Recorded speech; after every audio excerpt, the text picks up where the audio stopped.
जय गुरु जी। शुक्राना गुरु जी, आपका अनंतम अनंतम शुक्राना है महाराज कि आपने मुझे अपनी संगत बनाया और मुझ पे अपनी अपार ब्लेसिंग्स की, जिससे पूरा मेरा परिवार आपने संभाला गुरु जी। इसका मैं अपनी इस छोटी ज़बान से जितना शुक्रिया करूं शायद कभी ना कर पाऊंगी बाबा, पर आपका मैं बहुत तहे दिल से, रोम रोम से, श्वास श्वास से अपार धन्यवाद करती हूँ बाबा। मैं कृतज्ञ हूँ कि आपने मुझे अपनी शरण में ले लिया और इसी तरह बाबा अपनी शरण में रखना। हे प्रभु, मैं आपका आज शुक्राना सत्संग कर रही हूँ बाबा, इसे अपने चरणों में मेरे शुक्राने को स्वीकार कीजिएगा। मैं मंत्र जाप से शुरू करना चाहूँगी। ओम नमः शिवाय, शिवजी सदा सहाय। ओम नमः शिवाय, गुरुजी सदा सहाय। ओम नमः शिवाय, शिवजी सदा सहाय। ओम नमः शिवाय, गुरुजी सदा सहाय।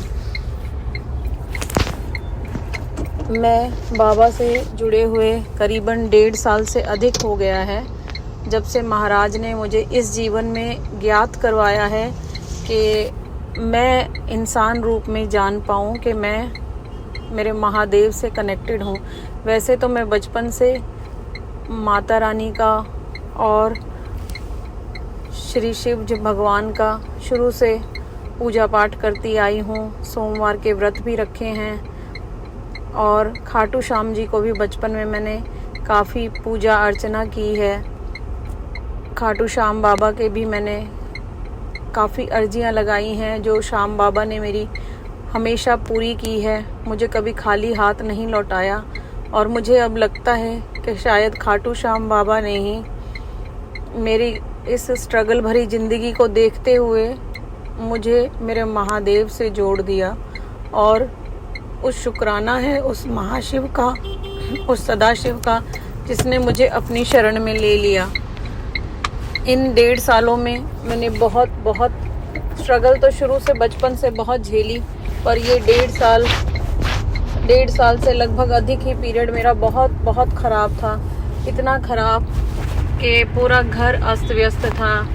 हेल्थ से जान लीजिए, चाहे फाइनेंस से समझ लीजिए, मुझे समझ नहीं आ रहा था। आगरे के रास्ते सब ब्लॉक नज़र आ रहे थे। बुद्धि काम नहीं करती थी, ब्लॉक हो गई थी। मेरी जॉब चली गई थी। बहुत ही कठिन समय था, पर ये महादेव के साथ होते हुए मेरा ऐसा बुरा टाइम भी मेरे गुरुदेव ने मेरा कटवा दिया।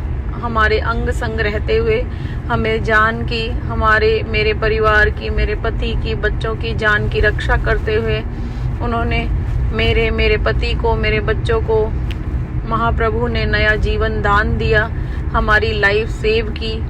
अब काफ़ी कुछ, बहुत कुछ मेरे चीज़ें संभाल में आ गई हैं मेरे महादेव की कृपा से। उसके लिए मैं मेरे महाराज का बहुत शुक्राना करती हूँ। मैं अपना सत्संग बताना चाहती हूँ। उन्होंने मेरे पूरे परिवार को अपनी शरण में ले लिया है। मेरे मम्मी पापा को भी उन्होंने लाइफ ब्लेस की है। मेरी मम्मी अभी थोड़ा दिन पहले ही हॉस्पिटल में एडमिट हो गई थी। महाराज ने पता नहीं क्या, उनका बहुत बड़ा संकट था मेरी माताजी का, जो उन्होंने सिंपल ब्लड को कम करवा के, हीमोग्लोबिन कम करा के काट दिया और उनको ब्लड चढ़ा, आयरन के इंजेक्शन लगे और वो 2-3 दिन में ही हॉस्पिटल से डिस्चार्ज हो पाई। मैं उस महाराज का बहुत उसके लिए शुक्राना करती हूँ कि उन्होंने मेरी माताजी को भी नई लाइफ ब्लेस की। गुरुजी ने मेरे पापा को भी नई लाइफ ब्लेस की, उनके भी संकट काटे हैं और उन्होंने मेरी बहन, जीजा, मेरे मामा के घर में हमारे पूरे परिवार को अपनी शरण में ले लिया है और अपनी छत्र छाया में। उसके लिए मैं उनका बहुत धन्यवाद करती हूँ। कल रात को मेरे घर में अचानक से मैं अपना टीवी बंद कर रही थी, तो एकदम से एक लाइट बल्ब, ब्राउन कलर की बटरफ्लाई सडनली ऐसा लगा जैसे ऊपर से आके लिटरली उत्पन्न होके आई है और सडनली नीचे गिरी है। और वो एक जगह वहाँ पे प्लेट के सहारे पे दिखी नहीं। तो मैंने प्लेट को थोड़ी देर बाद खसकाया। गुरुजी का मंत्र जाप कर रही थी, या मैं गुरुजी का नाम लेते हुए ही, क्योंकि मुझे पता था ये मेरे बाबा ने ही अपने दर्शन दिए हैं। अचानक से रात में एक तितली का दिखाई देना घर में, वो भी ड्राइंग रूम में। तो मैंने देखा वो तितली एकदम से उस प्लेट के नीचे जो दिखाई नहीं दे रही थी, फिर से एकदम से आई और मेरी हाथ की रेखाओं को टच करके गई।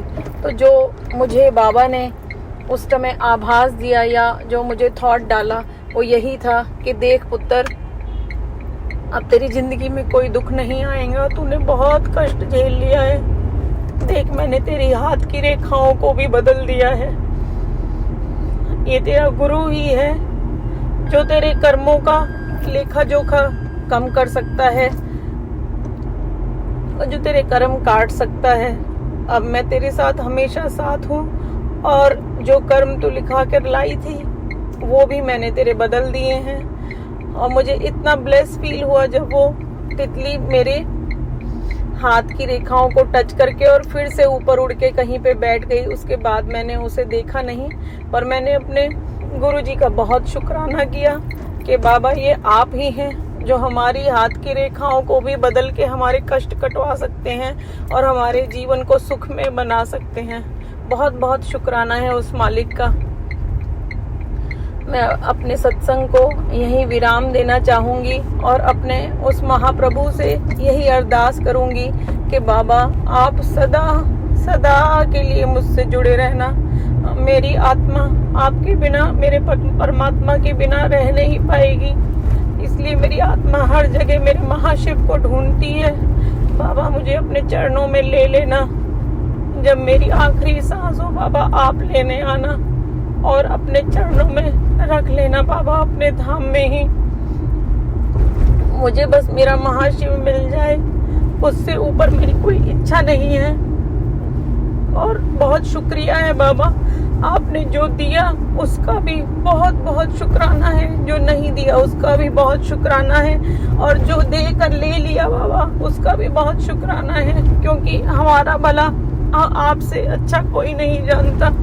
इसलिए बाबा, बस अपनी शरण में रखो, अपनी याद में रखो और अपने चरणे लगाए रखो। बस यही मांगते हैं बाबा आपसे, अपने से कभी दूर ना करना। ओम नमः शिवाय। शिवजी सदा सहाय। ओम नमः शिवाय। गुरुजी सदा सहाय। ओम नमः शिवाय। शिवजी सदा सहाय। ओम नमः शिवाय। गुरुजी सदा सहाय। संगत जी, मेरे से सत्संग बोलने में कोई भूल हो तो मुझे क्षमा कर दीजिएगा। जय गुरु जी। शुक्राना गुरु जी, अनंतम अनंतम शुक्राना मेरे मालिक, मेरे रोम रोम से आपका शुक्राना है महाराज। जय गुरु जी। शुक्राना गुरु जी की संगत को जय गुरु जी। गुरु जी ने मुझे 2023 से जोड़ा, जैसे कि मेरे जबकि बहुत ही डिप्रेशन था, उसके कारण मुझे कुछ भी नहीं समझ में आ रहा था। गुरु जी का जैसे कि मैंने मॉर्निंग में शिव चालीसा और हनुमान जी का पाठ किया और हम अपने आंगन में गए। इतने में आप संगत जी मानोगे नहीं, ना तो मैंने आज तक कभी गुरु जी को देखा था, ना कभी पूजा की थी उनकी, ना ही मैंने सुना था। मेरे बिल्कुल ही पैरों के पास में आके एक चांदी का कड़ा, जिसमें कि ओम और ओम त्रिशूल बना हुआ था शिव जी का। तो मैंने सोचा पता नहीं किसी का हाथ में से गिर गया। मैंने उसको उठा के अपने काम वाली से पूछा कि ये कड़ा किसका है। कहती मैंने नहीं देखा और ना ही किसी का है, पता नहीं ये अभी ही आपके हाथ में ही मैंने देखा है। मैंने कहा चलो ठीक है। मैंने उसको गेट के ऊपर एक कुंटी पे टांग दिया। मैंने कहा जिसका होगा वो अपने आप उठा लेंगे और पहन लेंगे। बट वो मानोगे नहीं संगत जी, मेरे पास में कम से कम 15-20 दिन वहीं पे टंगा रहा। ना तो किसी ने उठाया और ना किसी ने मेरे से पूछा कि ये कंगन किसका है। तो मेरे को जैसे कि बहुत बड़ा लॉस हुआ था। मैंने कोई बिजनेस किया था तो उसमें से मेरे जैसे कि कोई काम नहीं बन रहा था। तो अचानक गुरुजी का यूट्यूब पे मैसेज आने लगा कि बेटा तू घबरा ना, मैं तेरे नाल है, तेरा काम हो जाएगा। तो मैंने इग्नोर कर दिया, क्योंकि मैं श्याम बाबा जी को और शनि बाबा जी को मानती थी और उन्हीं के ही उठते सार यूट्यूब पे मैसेज देखना या उनको प्रणाम करना तो ऐसे करते करते 2-3 दिन बीतते गए। मेरे पास में गुरुजी के डेली मैसेज आने लग गया कि तू मत चिंता कर, आज तेरा काम हो जाएगा। इतने में मेरे पास ऐसे 11 बजे मैसेज आया कि मेरा बैंक में काम हो गया है। और वहीं बैठे बैठे मेरे दूसरे बैंक से भी कॉल आ गई कि मैडम आप आ जाओ, आपका काम हो गया है।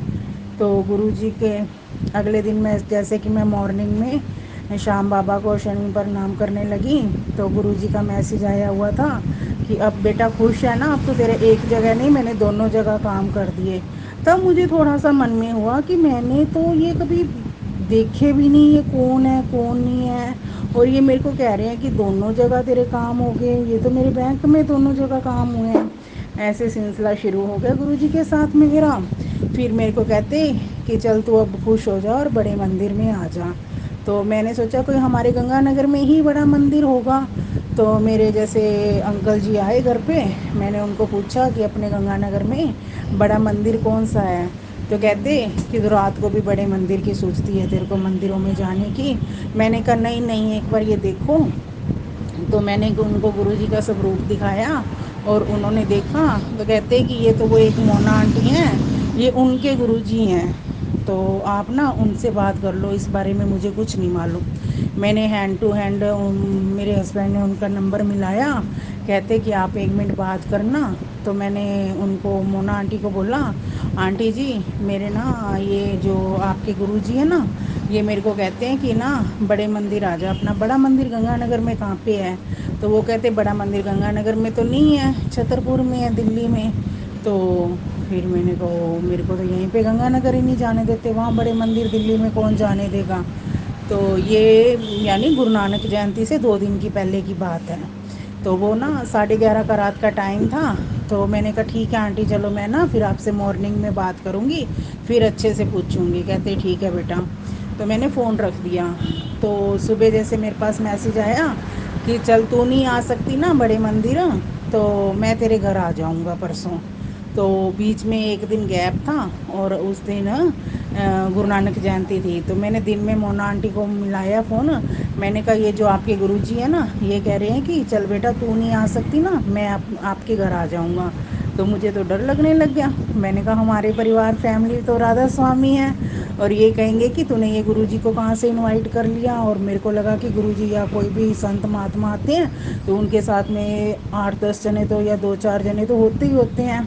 तो मेरे को तो बहुत डर लगने लग गया। मैंने कहा ये वाले गुरुजी हमारे घर आएंगे और मेरे को तो पड़ेगी डांट, सबसे बड़े वाली डांट। तो मैंने फटाफट मोना आंटी को फ़ोन मिलाया। मैंने कहा मोना आंटी ये गुरुजी तो हमारे घर आएंगे। तो वो हंसने लग गए, कहते बेटा ये तो बहुत अच्छी बात है। मैंने कहा बहुत अच्छी बात तो है, चलो आएंगे गुरुजी तो, बट हमारे तो राधा स्वामी जी, मेरे को तो डांट पड़ेगी, तूने कब इनको इनवाइट किया और ये घर पे आए हैं ऐसे, उनके साथ तो और भी जने होंगे।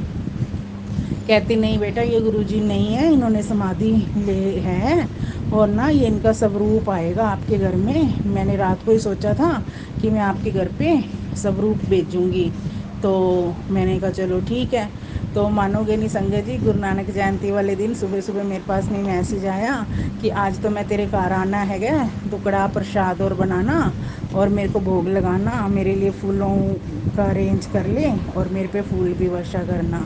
तो मैंने कहा चलो ठीक है। जैसे मेरी गुरु नानक जयंती पे सेवा होती है गुरु नानक दरबार में 4 बजे तक, तो मैंने वहाँ से किया। तो इतने में स्वरूप जैसे आई मैं घर पे, तो साथ के साथ स्वरूप भी आ गया गुरुजी का। फिर मैंने जैसे भोग वगैरह लगवाया और मैंने कुर्सी पर रख दिया उनको भोग लगा के जैसे कि। तो कहते कि नहीं मेरे को दीवार पे टांग दे, मैंने दीवार पे फिर टांग दिया। उसके बाद तो मानोगे नहीं संगत जी, मेरी चिंताओं का जैसे कि मेरे दिमाग में इतनी चिंता थी ना, डिप्रेशन है ना, जैसे गुरुजी ने एक करके ना मेरी सारी चिंता को दूर कर दिया। और मेरे पे किसी ने ब्लैक मैजिक भी किया हुआ था। तो गुरुजी ने कहा कि तेरा बिजनेस ना ऐसे नहीं बंद हुआ, किसी ने ब्लैक मैजिक किया है और तेरे को मरण क्रिया कर रखा है तेरे पे। तो तू ऐसे करना, होली से पहले ना तू तेरे कपड़े संभाल ले सारे। तो तेरे कपड़े ना तू संभालती नहीं है, तेरे कपड़े बहुत कीमती होते हैं, तो उसको संभाल, तेरे कपड़ों पे कुछ ना कुछ हुआ है। तो मैंने ऐसे करके, हमारी जॉइंट फैमिली है, जॉइंट फैमिली से अपने बंदा क्या क्या चीज़ छुपा के रख सकता है। तो मैंने फिर भी देखा ना, सारे कपड़ों को उठा के इधर उधर रखा। तो होली से 1 दिन पहले की बात है, तो मेरे मंदिर में ना रात को मैं सोई पड़ी थी, यानी सुबह की अर्ली मॉर्निंग की बात है, इतनी ज़ोर से धमाका हुआ कि जैसे कोई बहुत बड़ी चीज़ टूटी हो। तो मेरे को नींद में थी, मेरे को ऐसे लगा कि शायद हो सकता है कि बाहर गली में मेन रोड है हमारे, जैसे कि वहीं मकान है, तो मेरे को लगा गली में शोर मच रहा होगा। तो मैंने कहा चलो कोई चीज़ निकली होगी। तो इतने में गुरुजी ने मेरे को नींद में बोले, सपने में आके कहते कि बेटा तू खड़ी हो जा, जल्दी कर, मैं तेरे ना घर के बाहर खड़ा हूँ, तो जल्दी गेट खोल। तो मैंने नींद में से फटाफट उठी, तो मैं जैसे कि बाहर आने लगी, तो बाहर पहले हमारा मंदिर आता है, तो देखो मैंने बिल्कुल एक भी उसमें मूर्ति कोई भी सही नहीं थी, सब अखंडित होगी और सब कुछ टूट फूट, शीशे विशे सब टूट गए, कुछ भी नहीं उसमें से बचा। मैंने वो ना देखते हुए फटाफट गेट खोलने गई। मैंने देखा गेट खोलना, मैंने कहा वैसे ही बोलना आ जाओ गुरुजी आपका वेलकम है। तो आया, तो जैसे कि देखा तो ना, फिर मैं 2 मिनट देखती रही अपने सामान को, मंदिर में देखती रही। फिर मेरे को मन में हुआ कि चल मैं ना चाय बना लूँ और गुरुजी को भोग लगाती हूँ। मैं मंदिर अपने जहाँ रूम में मेरे लगा हुआ है गुरुजी का स्वरूप, वहाँ पे मैंने गुरुजी को कहा, मैंने कहा गुरुजी आप बैठो मैं चाय बनाती हूँ।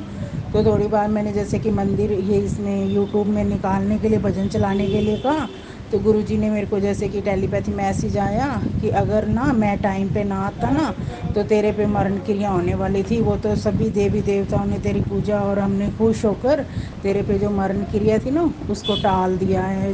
शुक्राना गुरुजी, लख लख शुक्राना गुरुजी।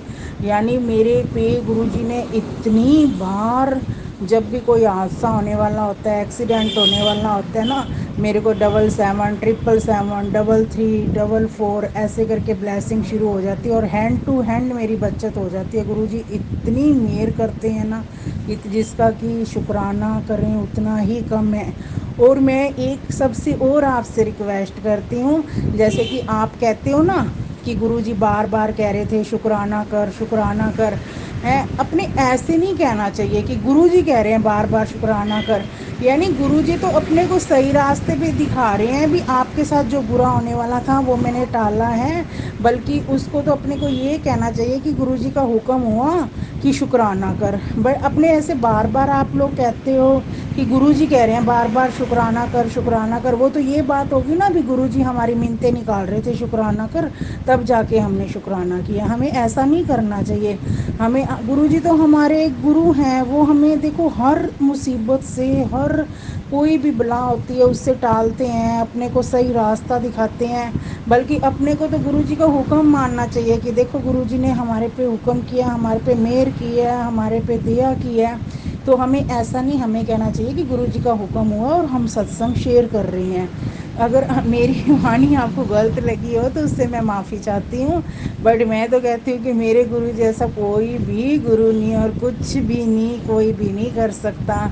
मैं कहती हूँ जब से गुरुजी मेरी लाइफ में आए हैं, मेरी लाइफ ही चेंज होगी। जो भी मेरे साथ अनहोनी होने वाली होती है, मेरे को गुरुजी पहले ही संकेत दे देते हैं।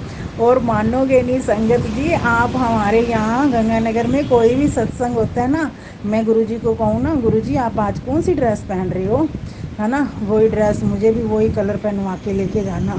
मानोगे नहीं संगत जी, सब जने सत्संग में देखते हैं कि आपकी और गुरुजी की तो ड्रेस सेम है, आपकी गुरुजी की और ड्रेस तो सेम है।